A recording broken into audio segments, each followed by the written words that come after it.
talking about how to cable without a cable needle, and we're going to be making the McKenna mitts today. And I am very excited about that. You'll see our new sign. Jim made that for me. He thought it might make it easier for you to understand what was happening and what we're doing. And so he made that sign for me. I thought it was pretty cute. Very sweet of my husband. He always takes very good care of me. So I'm blessed in that. So today, I just wanted to show you how I'm taking this wonderful pattern here. And while we're talking and we are going through this pattern, make sure you tell us where you're from. And if you have any issues or any questions, please tell us about that in the comment section, and you can share with your friends as well. Also, every week we have a giveaway, and this last week we did the Simply Kriya here, and it is Super Baby Alpaca with a chain neck construction by Haiku. And it's a lovely, lovely yarn. So that was the giveaway for last week. So Suzanne says hi from Oklahoma. Hi, good morning, Suzanne. Got a bunch of people joining in. Oh, that's wonderful. Some from New York. Good morning. Good morning. I hope it's nice weather in New York. It's Sarah a little says cold here. Hi, Sarah. Good morning. It's nice to have all of you with me as I talk to you about my project that I was working on this last couple days. And it's called the McKenna mitts. And let me show you what they look like. And you know me, I always change something up a little bit. Look at that hair on there. It's actually a piece of the fiber. Oh, Debbie Doctor's joining you. She's Hi, Debbie. She's in Florida, she said. She's getting warm weather. Oh, that's fantastic. Thank you for sharing your shawl with us. We posted it on our home page because the colors were so beautiful and you did such a great job, Debbie. I was really blessed that you allowed us to share that with all of our fellow knitters. And so anyway, so we're talking about these McKenna mitts today, and I'm changing it up a little bit. Now this pattern was written by the Baracco design team, and I'll show you right here. And it's a free pattern, and we have it on our website. And I'll be going through how to do these McKenna mitts, and specifically how to cable without a cable needle. So first of all, this McKenna mitt pattern calls for this lovely Ultra Alpaca Chunky, and I use Ultra Alpaca Chunky all the time. It's a fantastic yarn. Now, I decided to change it up because I have this beautiful Eco Puna yarn, which is 100% Baby Alpaca, and it's a DK weight yarn. And what I did is I wound it into a cake, much like this one, and then I used the strand from the outside of my work and a strand from the inside of my work.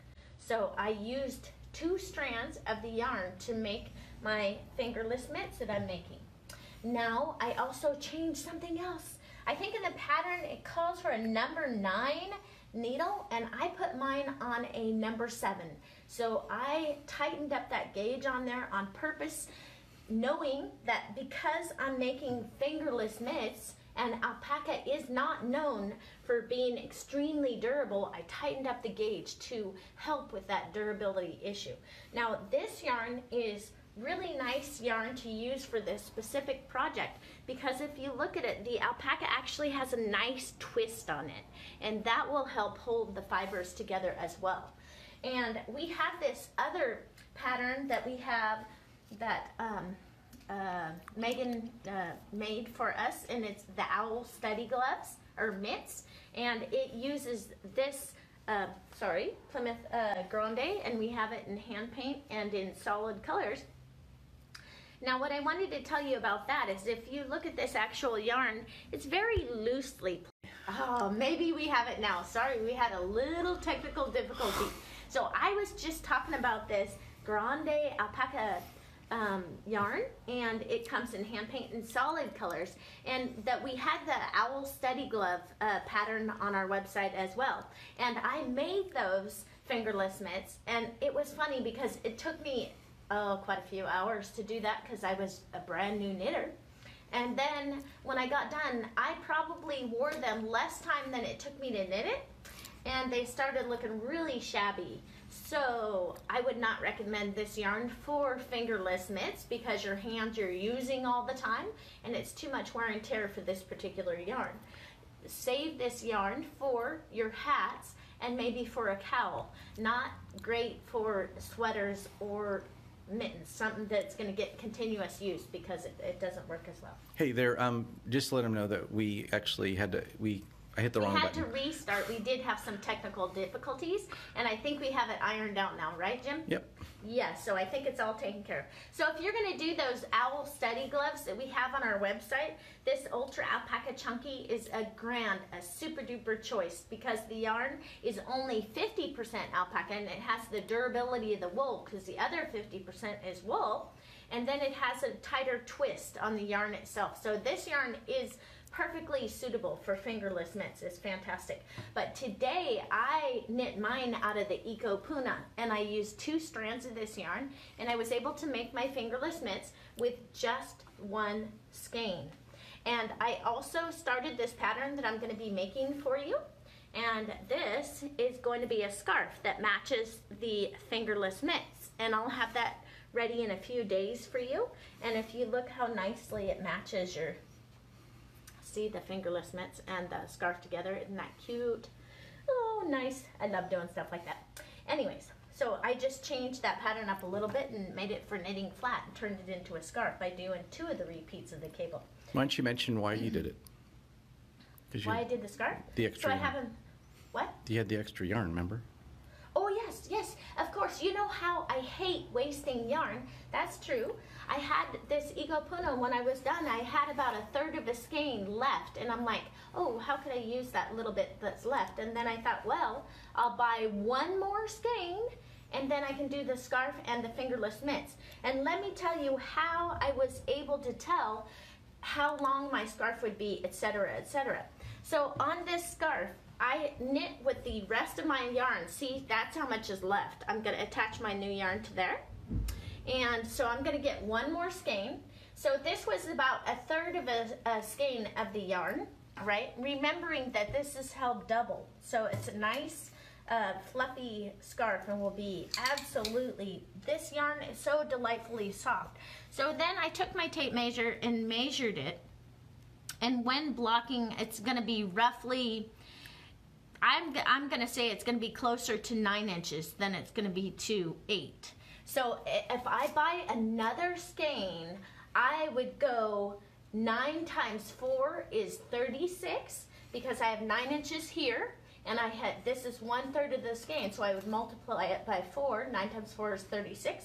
So I would have a scarf when it's blocked right around 40 inches. So it'd be not a long, long scarf because a typical scarf is about 60 inches, but it'll be just enough to wrap around and keep me warm and not so much that I get tangled in the doorways, which I really like scarves that aren't too much because I tend to get them hung up on things as I'm running by or running through a door. So it's, yeah, not a great thing for me. So Marilyn says you can make a hat with the leftover from the scarf. You could totally, well, you might eke out a tiny little hat, maybe a baby hat. You could possibly do a baby hat because there are a few less stitches, but you might still need to get another skein to kind of finish off that hat. Unless you wanted to do a hat that was a tiny little hat, and instead of doubling the yarn, you know, using 2 strands to knit your project, you could go back to knitting 1, and then you could get a scarf out of a hat out of it. Excuse me. Or they're all saying you could do a headband. You could do a headband, yes. If you wanted to do a doubled headband, you could do all kinds of stuff. Wouldn't it be cute if you just took one section of that, like just from here to here, and made a headband with it, not omitting the ribbing? Wouldn't that be cute? That would make a cute headband. That's a great idea. I might have to make that. That's an excellent idea. Anyway, so I was just messing around with that. And so when you're doing this McKenna project, I'm just going to talk about real quickly about the items that I needed to go ahead and make the project.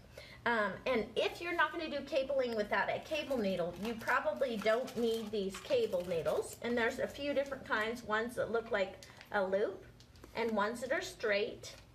There's another plastic loopy one. And then I had one that looks like that too. They have ones that look like that.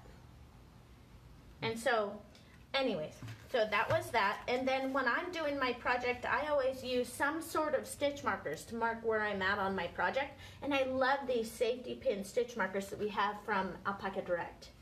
And there's 40 stitch markers in here, and the price is excellent. So if you haven't purchased these yet, they're an excellent buy. They stay closed, they're good quality. I've given them a good test, and they're fantastic. And then these Dreams are excellent needles, and these are great for doing your mittens 2 at a time in the round using the magic loop method.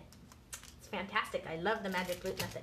And then of course you would need darning needles, and these chibi sets. Now here's mine. See my little chibi set? What I like about these chibi sets is you can store a whole bunch of needles in there, and they have a cap that screws on and off, and then you can get to your needles. The needles are right inside, so you can get to the different needles that you have, and then it doesn't come apart. So when you're going traveling or what have you, I can take this with me, and the lid screws on tight, and my darning needles are as handy as can be. Also, I wanted to show you this new tape measure that we have. It's actually made in Germany, and we are getting it from Alpaca Direct, and it has regular inches and then millimeters on it. It's so cool. Oh, these are centimeters, sorry. Millimeters, whatever. Centimeters. Yeah, centimeters, see? Anyways, I really like this tape measure, and it works. It's very, very good quality and smooth. So I really like that one. So I wanted to show that to you. But they're not available yet. They're not available yet, but they will be soon. So I'm going to walk around the table, and I'm going to show you how to cable without a cable needle. And we have, when you ask yourself, what is cabling without a cable needle? Or what is cabling in general? And then you would say, cabling is when you take stitches and you knit them out of order. So what we will be doing is slipping 2 stitches, knitting 2 stitches, then taking those 2 stitches that we knit, holding them, and then taking them off the needle and putting the ones we haven't knit back on the needle so that we can go ahead and knit the last 2 stitches and that's how it's knit out of order. All right, so I'm going to come around here. Also, I wanted to show you a few things before I get started, because you know how I go off on my tangents. So this is actually sort of the pattern for the mittens, except for I did my cables right leaning or left leaning instead of right and left like it shows in the mittens. So I'm going to take these off here so you can see, and I put them on a big cord. I always buy these 47-inch cords because when I'm doing sweaters, I love doing sweaters that are in the round top down, and it allows me to try the sweaters on. That's why you'll always see me with longer needles, because usually I very rarely buy the short needles.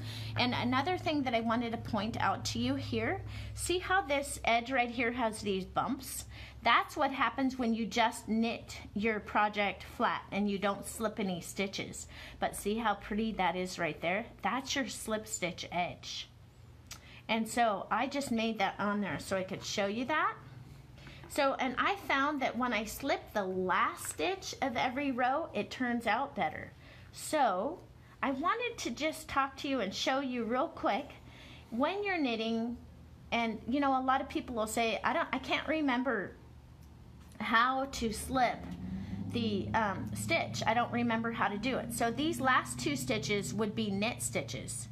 So then you can slip as if to knit, with the yarn in the working yarn in the knitting position, and then it slipped perfectly. Okay, so then let me pull out some yarn here, and I wanted to, this one right here that I have on the needles first is going to be my left leaning cable. So when I go along here, I've slipped this one, I'll go ahead and purl it. And I have little markers here just showing where the edge of that 14 stitch pattern is, because when I am working along, this right here is a slip, except for on the right side you knit it. That's the slip stitch. Jim, can I grab those fingerless mitts right there real quick? I wanted to show him something. Sure. Sorry about that, you guys. I didn't mean to jiggle things around. What I'm talking about is this right here. This stitch right here is slipped every other round. So when on one round it is slipped and on the next round it's knit, and it by slipping stitches it elongates the stitch and makes this really nice accent.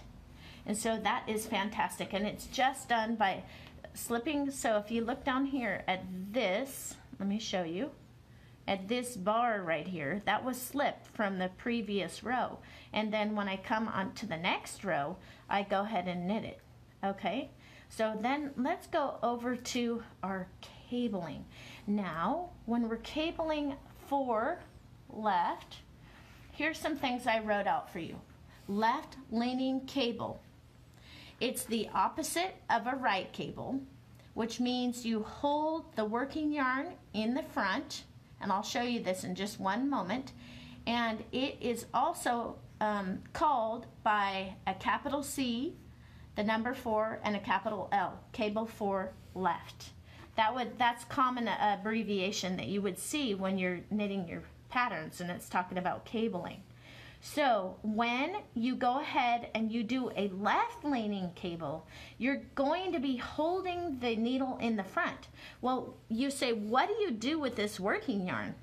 Well, I can tell you, you can't hold it in the front, because if you hold it in the front, how do you knit? It's in the way of your being able to knit. So where you hold your working yarn is the opposite of where you hold the needle when you're taking the 2 stitches out. Okay, so you would hold the working yarn in the back, and then you have to slip your 2 stitches, and you just slip them needle tip to needle tip, and then you would go ahead and knit 2. Then here's the part where you knit the stitches out of order. I hold my 2 stitches in the front.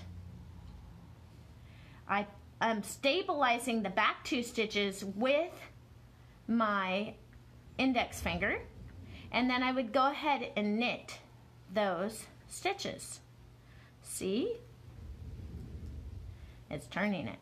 Then on the next one, we're going to cable left again, okay, without the cable needle. So I would go ahead and take 2 stitches, keeping the working yarn in the back. I would go ahead and knit 2 stitches, hold the 2 stitches that I didn't work with my needle, pull that right hand needle out, put the ones back on, and then we can work these last 2 stitches. And so cabling is just working stitches out of order. And right here's my slip stitch. And on the previous row, I can tell that I slipped the stitch and didn't work it. So on this row, I would go ahead and knit it, right? And then I would purl 1, and the last stitch of every round, to make this beautiful edge, you would go ahead and say, what stitch is right here? This is going to be a purl stitch, because I started with a knit 2. Okay, so this one's going to be a purl stitch. So I would slip the stitch as if to purl with the working yarn in front. Just pretend as if I'm going to purl, but I don't actually purl. I just go ahead and slip it. It's that easy. That's how you get that beautiful edge. Okay, so now I have showed you how to cable left, how to slip your stitches, and how to make this decorative stitch by slipping a stitch every other row or round, depending on whether or not you're doing the flat knitting or in the round knitting. So now let's go on and do this little swatch. And this one, Angela says she keeps losing her cable needle in bed. Do you know that my cable needles were made out of wood and my dogs like to eat them? It's terrible. And so I just, you know, I I liked cabling without a cable needle because then I do not have to worry about what happened to my cable needle. Although you could cable with a pencil. You could cable with anything. You can cable with chopsticks. You can get creative, you know? So I'm going to go ahead and knit this one, and then I am going to be purling 2. And now we are going to be looking at our right leaning cable. Now, the way that I remember the right leaning cable is you hold it in the rear. R-E-A-R, right, R-I-G-H-T, both start with R. So that's how I remember which one. If you can remember one of these, then the other's just the opposite, okay? So now we're gonna look at our right leaning cable. And we can't put our working yarn behind because that's where we're gonna be holding it with the needle, and the working yarn will get in the way of our ability to be able to complete our cable. So we have to hold it in the front. Then we go ahead and knit 2, right? Then we take our needle and hold those 2 stitches that haven't been worked. Remember, those were the ones that were slipped. And we stabilize the ones in front, and then we go ahead and knit those last 2 stitches. Now one more time, okay, our working yarn is in the front, and we slip those 2 stitches, and then we knit 2 stitches. And then we hold the stitches in the rear of our work for our right leaning cable and carefully pull it out. Put that back there, put the working yarn back into position, and knit those last 2 stitches. Now I am going to finish this row, and we can take a look at what we have created. And we will have created some nice little cables. So purl 1, then the stitch next to it would have been a purl, so we would slip our yarn as if to purl with the work in front. Now a lot of people say always slip your stitches as if to purl with the yarn in front. Remember, most people are using garter stitch on the edge of their projects, and that's what they're talking about. Sometimes it doesn't work that way, but when they say that to you, that's why they're saying it, because they're using garter stitch for their borders, okay?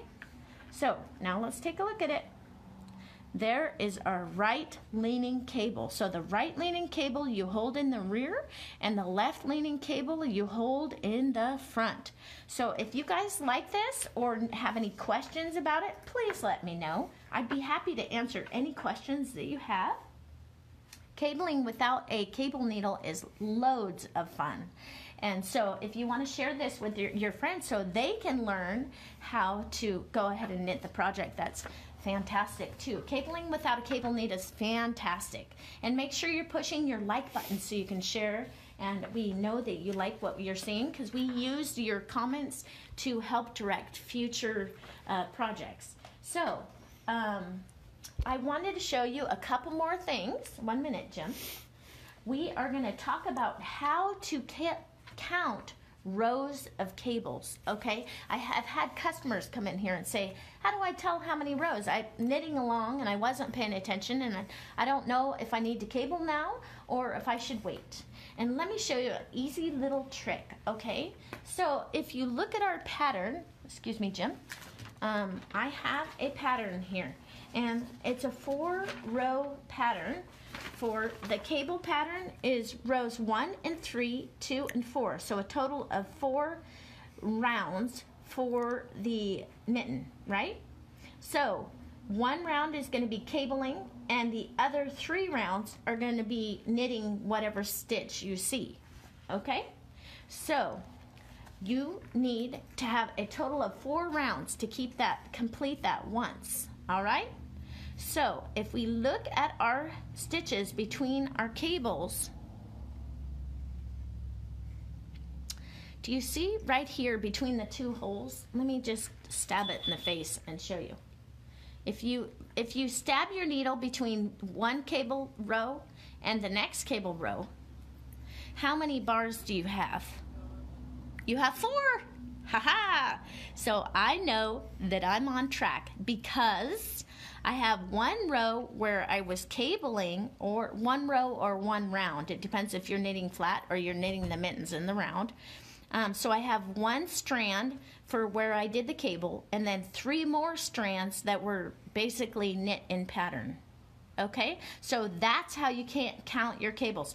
If I had lifted these bars and I had 6 of them, I would have had too many rounds or rows. So that's how you tell how to count your cables, okay? Just an easy FYI. When you're speeding along like me, you need to know how to make sure that you're staying within your pattern. So the next thing I wanted to talk about, yes, Jim? That one? Oh, sure.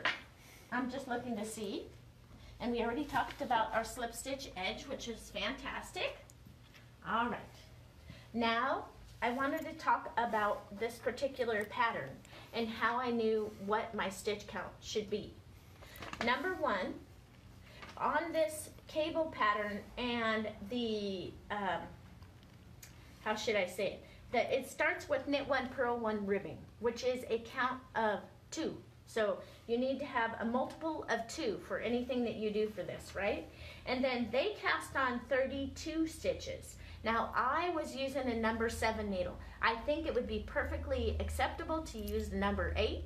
You would get a fabric that's a little less dense, but it would still be beautiful. So for most of you out there, use a number 8 and you'll get a medium-sized women's glove, mitt, and it'll fit perfectly. So they want to know where to get the pattern, so it's on alpacadirect.com, and we'll it's a free pattern. So if you type in www.alpacadirect.com, you can find it there, and you just look up under the name. It's called McKenna mitts. They're mitts, and so it was a really fun pattern, and it was totally fantastic. What I did for mine, they said to cast on 32 stitches. Almost this whole pattern is in purl every row. It's called reverse stockinette stitch, right?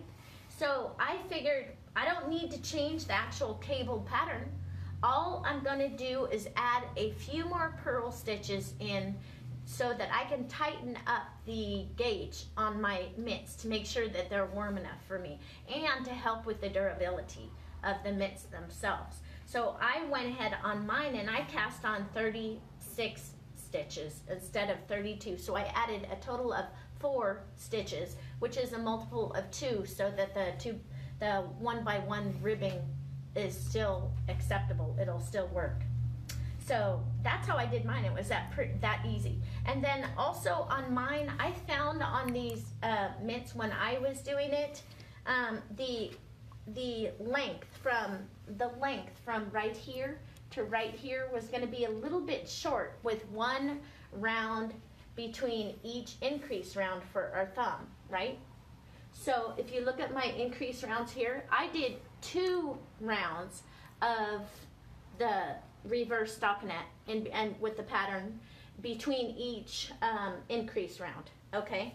And it gave me more length, and it just made it more comfortable to wear. you can show them your thumb gusset too. Yes, my thumb gusset. And that was no mending whatsoever. It just closed. Very nice. I'm using that little technique that we used before, where we pick up the slack on both the top and the bottom side of your thumb to tighten it up a little bit. So I'm looking at here. Oh, also when I did my increases every 2 rounds, what I did on this top part up here, I would go, I would mark it. I don't have a pen. I would do a tick mark and a tick mark, and then the letter I for increase. And this right here is my notes right there. Even though it's small, I can still see it. So I would do 2 rounds in pattern, 1 round in increase. 2 rounds in pattern, 1 round in increase. And that worked fantastic. So, and then I'll be making the scarf for you this week as well. Yes, true story. we have our contest this week. And the contest, I was thinking that somebody would totally love a skein of this Eco Puna, which is 100% baby alpaca. I just wanted you guys to get it in your hands. Now, this company is not as well known, but they have a fantastic product. And this alpaca is exceptionally nice. It is beautiful. So this is the prize for this week. And also, Jim, we should probably talk about who the winner was from last week. Mm-hmm. And the winner last week won these 2 skeins of this beautiful Simply Crea. And I just love this rain. One is called Tropical Rain. The other is called Spring Meadow. And that is the prize for this week. And let me tell you who the winner was for this week. Let me see if I can find out. Oh, Judy Picola. Mm-hmm. And Judy, you won. Say her last name again. So fantastic. It's Picola? Hmm? Yeah. And anyways, all you have to do to have your wonderful yarn sent to you, this wonderful yarn that you won, you have to give us your address and go to customer service at Alpaca Direct and let us know what your address is, and we can get that out in the mail to you. And for those of you who want to enter to win this prize for this week, which is the Eco Puna, the last week's prize was this, one second here, this Simply Crea. And Judy won this, and the prize for this week is our Eco Puna. All you have to do is post comments in the comment section and let us know what you're working on. Maybe where you're from. Pictures are great. Names of patterns are fantastic. We love learning from you, and we love getting project ideas from you so that we can, we see something beautiful, we can go ahead and make it too. So that's awesome. And then sharing with your friends is always fantastic and much appreciated, because then we can get the word out to as many people as possible, and we can enjoy sharing with each other and learn from each other as well. We do have a VIP Facebook group, and it is a very active group with very talented knitters and crocheters, and you can go ahead and join that. It's free for you to join, so you just go to the VIP group. And then also, I wanted to summarize what we're talking about today, and we are talking about cabling without a cable needle. And if you could remember one thing from today, when you're cabling without a cable needle and you're doing a right cable, you are gonna hold the stitches in the rear for right. And if you can remember that, you'll be able to cable both left and right. And that is fantastic. And also, I wanted to, let's see, I had a couple more things here. Yes. I wanted to make sure and give you something to consider. Consider moving outside of the box and making something a little different. Taking this beautiful pattern and using this beautiful Eco Puna yarn. And by the way, this Eco Puna is organic. It is undyed. And so for those of you out there that have allergies, this is a fantastic baby alpaca yarn to use.